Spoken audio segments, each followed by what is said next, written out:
Hello guys, so may share naman ako sa inyong bagong earning app. So maganda to guys. Kahit wala kang ginagawa, mag-earn ka talaga dito. So download nyo lang to si Edo Kitty House sa Play Store. So yun siya guys, yung loob niya. Hindi ko siya agad na screen record para sana ipakita sa inyo. Pero syempre, ang una nyo kasing gagawin guys is kailangan yung i-set up yung apartment dyan. Yung first floor, second floor, mga ganyan. So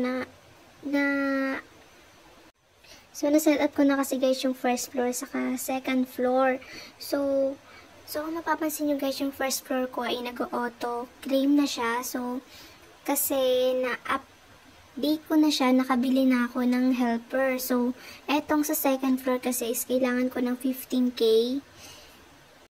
para makabili ako ng helper. So, ang gagawin ko guys is papalakihin natin yung earn natin dito.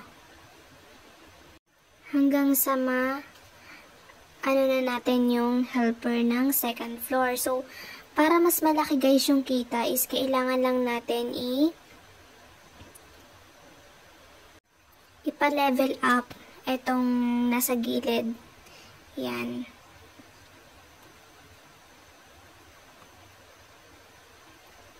Tapos yung sa second floor kasi guys, pinipindot-pindot ko lang para ma-claim ko. So, para nga mas mabilis ako maka-earn, para mas mabili ko na agad yung auto claim ng second floor is kailangan kong pa-level upin tong sa first floor.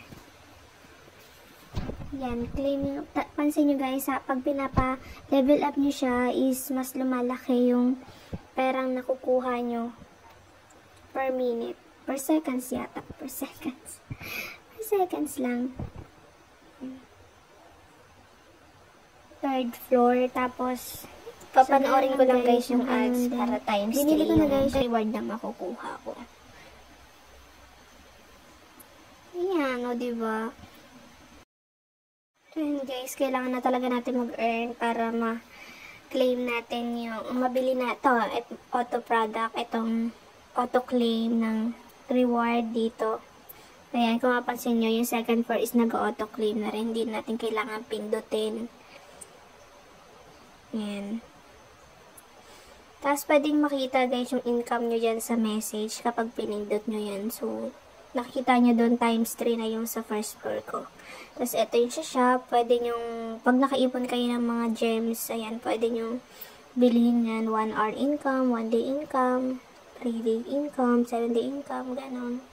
Tapos ngayon, dito sa towers, nasa tower A pa lang tayo. Ma-unlock yun pagkatagalan guys. Tapos, para naman maka-withdraw, yan, kailangan nyo muna mag-register, tsaka spin 6 times. Ganun po. Pagka nakapag-register na po kayo, pagpunta nyo po doon, pindutin nyo lang yung withdraw and then, pipiliin nyo lang kung saan nyo gusto mag-withdraw, PayPal, GCash, Payer, Dana, TRX, ganun. So, syempre, GCash tayo, tapos ganyan, lagay nyo lang po yung account nyo. So, yan yung mga kailangan na coins bago maka-withdraw. Yun lang. Thank you.